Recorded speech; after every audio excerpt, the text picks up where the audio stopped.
Hi everyone, welcome to my channel Anusha Vlogs. ఈరోజు recipe వచ్చేసి chicken pulao. ముందుగా pan పెట్టుకొని ప్యాన్ హీట్ అయ్యాక ఆయిల్ వేసేయాలి తగినంత. వేసాక ఆయిల్ బాగా మరిగాక దాంట్లో నేను ముందుగానే హాఫ్ కేజీ చికెన్ తీసుకుని హాఫ్ కేజీ చికెన్ బాగా వాష్ చేసుకొని 2 స్పూన్స్ కారం, 1 spoon salt, half teaspoon oil వేసి బాగా మ్యారినేట్ చేసుకుని హాఫ్ అన్ అవర్ ఉంచాను. హాఫ్ అన్ అవర్ ఉంచిన చికెన్ మ్యారినేట్ చేసిన చికెన్ని వేసి బాగా ఫ్రై చేశాను. ఫ్రై చేసి ఆ చికెన్ సైడ్కి తీసుకున్న మళ్ళీ అదే బాండీలో 100 ml ఆఫ్ గీ వేసి దాంట్లో బిర్యానీ ఇంగ్రీడియంట్స్ అన్నీ వేసుకున్నాను. ఫస్ట్ వచ్చేసి బిర్యానీ ఆకు, దాల్చిన చెక్క, 2 స్టార్ పువ్వు, 2 ఇలాచి, కొంచెం స్టోన్ పువ్వు, 4 లవంగాలు, కొంచెం జాపత్రి వేసుకొని బాగా ఫ్రై చేయాలి. ఫ్రై చేశాక కొంచెం ఎండుమిరపకాయలు తీసుకొని వేసి బాగా ఫ్రై చేయాలి. ఫ్రై అయ్యాక దాంట్లో సలాడ్స్, ఆనియన్స్ వేసుకోవాలి. ఇవి ఎక్కువగా చిట్టుముక్కలు రస బిర్యానీకి యూజ్ చేస్తారు. అండ్ నార్మల్ ఆనియన్స్ కూడా 2 తీసుకుని మీడియం సైజ్ అవి కూడా వేసి బాగా ఫ్రై చేయాలి. అండ్ 5 పచ్చిమిర్చి వేసుకున్నాను. ఇది వేసాక బాగా ఫ్రై చేయాలి. దాని తర్వాత జింజర్ గార్లిక్ పేస్ట్ వేసుకొని పచ్చివాసన పోయేంత వరకు బాగా ఫ్రై చేయాలి.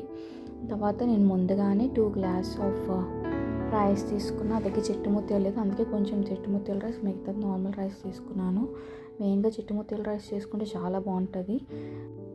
దాంట్లో ఒక స్పూన్ కారం, half teaspoon garam masala, half teaspoon biryani masala, half teaspoon నేను హోమ్మేడ్ బిర్యానీ మసాలా ప్రిపేర్ చేసుకుని అది వేసుకొని బాగా దూరగా ఫ్రై చేయాలి. ఫ్లేమ్ అనేది మీడియం ఫ్లేమ్లో పెట్టుకొని ఎంత బాగా మనం ఫ్రై చేస్తే అంత బాగుంటుంది. ఆ మసాలాస్ అన్నీ రైస్కి బాగా పట్టాలి. అండ్ ఆ ఆయిల్ కూడా. తర్వాత తగినంత ఉప్పు వేసుకొని ఉప్పు వేసాక కూడా బాగా ఫ్రై చేయాలి. రైస్ అనేది ఏంటంటే అరోమా అంతా బయటకు రావాలి. మసాలా అరోమా అంతా ఎంత బాగా బయటకు వస్తే అంత బాగుంటుంది. నేను 2 గ్లాస్ ఆఫ్ రైస్ తీసుకున్నాను కాబట్టి 5 గ్లాస్ ఆఫ్ వాటర్ తీసుకోవాలి. 5 గ్లాస్ ఆఫ్ వాటర్ వేసాక ఆ వాటర్ రైస్ అనేది బాగా బాయిల్ అయ్యాలి. రైస్ అనేది బాగా ఉడకాలి. మధ్య మధ్యలో మీకు రైస్ అనేది ఏమైనా లైక్ వాటర్ అనేది సరిపోతే మధ్యలో మీరు వాటర్ అనేది స్ప్రింకిల్ చేసుకుంటే సరిపోతుంది. ఆ స్ప్రింకిల్ చేయడం వల్ల ఆవిరి అంతా పట్టి బాగా ఉడుకుతుంది. అప్పుడు ఏంటంటే ముందుగా ఫ్రై చేసుకున్నాం కదా, చికెన్ తీసుకొచ్చి దీంట్లో వేయాలి. తర్వాత కొత్తిమీర వేసి గార్నిష్ చేయాలి. వేసాక మొత్తం అంతా బిర్యానీ అంతా బాగా మిక్స్ అవ్వాలి. మిక్స్ చేసాక ఇన్కేస్ మళ్ళీ అని వాటర్ సరిపోతే కొంచెం స్ప్రింకిల్ చేసుకొని మూత పెట్టేయాలి. ఫైనల్లీ యమ్మీ పులావ్ అనేది రెడీ అయిపోయింది. నేను ఏంటంటే ఈరోజు చికెన్ గ్రేవీ చేసుకున్నాను. నేను చికెన్ గ్రేవీతో సర్వ్ చేసుకొని తిన్నాను. టేస్ట్ అయితే చాలా బాగుంది. మ్యాక్సిమం ఎక్కువ మనం చిట్టుముత్యాల రైస్తో చేసుకుంటే చాలా ఫ్లేవర్ఫుల్గా ఉంటుంది. బట్ నా దగ్గర లేక అది హాఫ్ ఇది హాఫ్ వేసుకొని చేసుకున్నాను. బట్ ఎవరైనా ట్రై చేసి చిట్టుముత్యాలతో ట్రై చేయండి.